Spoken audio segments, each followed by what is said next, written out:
A focus for authorities, with police laying well over 3,000 charges against almost 450 alleged youth gang members. 3 people from the Meitei community in Recent violent murder, 9-year-old Kaylee Knight. She was shot and killed in her sleep. नमस्कार दोस्तों, कई सारे reports के अनुसार भारत में ही नहीं बल्कि दुनिया भर के कई सारे देशों का कंसर्न बढ़ता यूथ वायलेंस हो गया है। WHO की रिपोर्ट के अनुसार 1,76,000 होमिसाइड्स होते हैं यूथ के, जिनकी उम्र 15 से लेकर के 29 साल के बीच की होती है।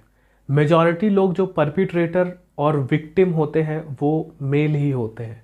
यूथ वायलेंस की बात करें तो ये एक ऐसी हिंसा है जो 10 साल से लेकर के 29 साल के बीच के लोगों द्वारा किया जाता है। जनरली ये घर के बाहर होता है, जिसमें ऑनलाइन या offline bullying, physical fight, severe physical और सेक्सुअल असॉल्ट या फिर गैंग रिलेटेड वॉर और होमिसाइड शामिल होते हैं।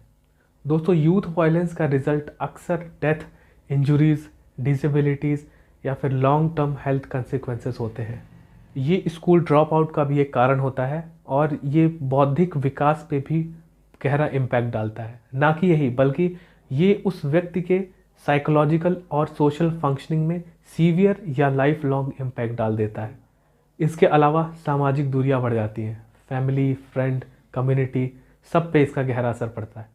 यूथ वायलेंस के अगर रिस्क फैक्टर्स की बात करें तो इसको 3 तरीके से देखा जा सकता है। एक इंडिविजुअल या फिर व्यक्तिगत रिस्क फैक्टर्स, दूसरा जो फैमिली या फिर क्लोज रिलेशन में जो रिस्क फैक्टर्स होते हैं, तीसरा जो कम्युनिटी या सोसाइटी के द्वारा जो रिस्क फैक्टर्स होते हैं। इंडिविजुअल या व्यक्तिगत रिस्क फैक्टर्स की बात करें तो अगर attention deficit hyper activity disorder या कंडक्ट डिसऑर्डर या फिर कोई अन्य बिहेवियरल डिसऑर्डर्स अगर शुरू से ही किसी पर्सन में है तो ये इससे टेंडेंसी बढ़ जाती है आगे वायलेंस या एग्रेशन के रिस्क की। दूसरा रिस्क फैक्टर है कि अगर कोई छोटी उम्र से ही ड्रग, अल्कोहल लेना शुरू कर दे। तीसरा रिस्क फैक्टर है लो इंटेलिजेंस या एजुकेशन। अगर किसी का इंटेलिजेंस कम है तो चांसेस एग्रेशन की और एक्सटर्नलाइजिंग सिम्टम्स की ज़्यादा हो सकती है। चौथा कारण है अनएम्प्लॉयमेंट और 5वां कारण है फैमिली में वायलेंस का एक्सपोजर। दोस्तों, ये सारे ही इंडिविजुअल रिस्क फैक्टर्स हैं। दूसरे रिस्क फैक्टर की बात करें क्लोज रिलेशनशिप की, पहला है पेरेंट्स द्वारा पुअर मॉनिटरिंग और सुपरविजन, लो इन्वॉल्वमेंट और पुअर अटैचमेंट। दूसरा है अगर पेरेंट्स खुद ही नशा करते हैं या फिर किसी क्रिमिनल एक्टिविटीज़ में इन्वॉल्व है तो भी ये एक रिस्क फैक्टर है।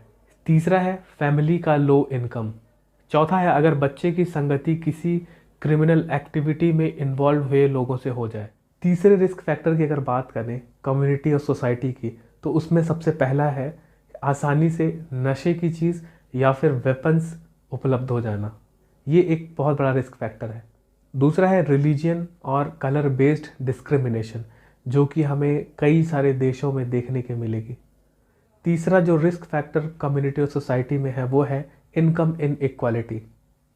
चौथा और एक बड़ा रिस्क फैक्टर है मास मीडिया, जो कि Violence, violence, violence. से भरा पड़ा है और आप बेशक जानते हैं कि कैसे ये हमें इन्फ्लुएंस करता है। दोस्तों, आगे चलते हैं और कुछ साइकोलॉजिकल थियरीज से इसको समझने की कोशिश करते हैं। दोस्तों, पहली थियरी है साइकोडायनेमिक थियरी। इसके अनुसार हर इंसान 2 इंस्टिंक्ट पॉजेस करता है, एक लाइफ इंस्टिंक्ट जिसको हम इरोस बोलते हैं, एक डेथ इंस्टिंक्ट जिसको हम थैनाटोस बोलते हैं।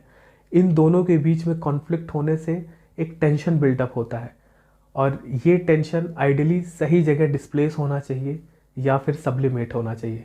अगर ऐसा नहीं होने पे रिजल्ट इसका aggression, extreme form of aggression या फिर हॉस्टाइल एग्रेशन होता है। दूसरी थियरी है दोस्तों कॉग्निटिव न्यू एसोसिएशन थियरी। इस थियरी के मुताबिक कई सारे अवर्जिव इवेंट्स होते हैं, जैसे frustration, loud noise, provocation, uncomfortable temperature और ऑर्डर नेगेटिव अफेक्ट प्रोड्यूस करते हैं और ऑटोमेटिकली इससे जुड़े हुए सारे थॉट्स, मेमोरीज, फिजियोलॉजिकल रिस्पॉन्सेस जो फ्लाइट और फाइट से जुड़े हुए होते हैं वो ट्रिगर हो जाते हैं और रिजल्ट इनका एग्रेशन होता है। तीसरी थियरी है दोस्तों स्क्रिप्ट थियरी।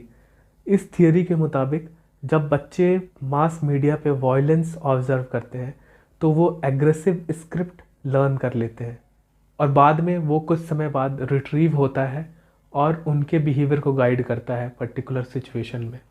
दोस्तों इनके अलावा और भी कई सारी थियरीज़ हैं जो वायलेंस और एग्रेशन को एक्सप्लेन करती हैं।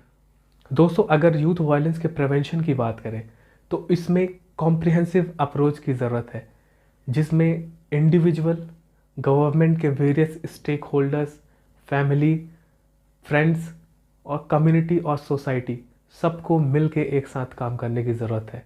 ये थोड़ा मुश्किल काम है, लेकिन अगर किया जाए तो नामुमकिन नहीं है। कुछ अगर इम्पॉर्टेंट पॉइंट्स की बात किया जाए, पहला है बच्चों और एडोलेसेंट के लाइफ स्किल्स और सामाजिक विकास पे ज़्यादा काम करना होगा, जिसमें एंगर मैनेजमेंट, प्रॉब्लम सॉल्विंग और कन्फ्लिक्ट रिजोल्यूशन जैसी चीज़ें सिखानी पड़ेगी।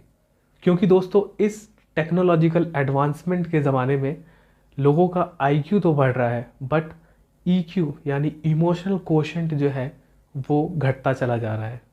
दूसरा है स्कूल्स में वायलेंस प्रिवेंशन के तरीके एजुकेशनल फैसिलिटीज़ में इन्वॉल्व करने की ज़रूरत है, जिसमें एकेडमिक्स के साथ साथ सोशल स्किल्स की भी ट्रेनिंग दी जा सके। तीसरा है कुछ ऐसे प्रोग्राम्स ऑर्गेनाइज होने चाहिए जिसमें पेरेंट्स को सिखाया जा सके कि पॉजिटिव पेरेंटिंग कैसे करते हैं। चौथा है जो एडोलेसेंट हाई रिस्क पे है उनके लिए एक बेहतर थेरेपेटिक अप्रोच और कंसल्टेशन प्रोवाइड कराना मेंटल हेल्थ प्रोफेशनल से, जिसमें psychiatric social worker, psychiatrist, clinical psychologist, counsellors, ऐसे अन्य मेंटल हेल्थ वर्कर्स हैं। पांचवा है अल्कोहल, ड्रग्स, वेपन्स जैसी चीज़ों की एसेसिबिलिटीज़ को कम करना। और छठवां है एक ऐसी पॉलिसी जो अनएम्प्लॉयमेंट और पॉवर्टी के रेट को कम कर सके। तो दोस्तों इस वीडियो में बस इतना ही। हाल ही में मैंने वीडियोस अपलोड करने शुरू किए थे और आज मेरे 100 सब्सक्राइबर्स हैं, उनसे ऊपर ही हैं। तो I am happy and satisfied. Thank you so much. मैं आगे भी कोशिश करते रहूँगा कि कुछ इन्फॉर्मेटिव वीडियोस अपलोड करते रहूँगा इस पर। Wish you very very happy new year. Health and happiness to your family. धन्यवाद।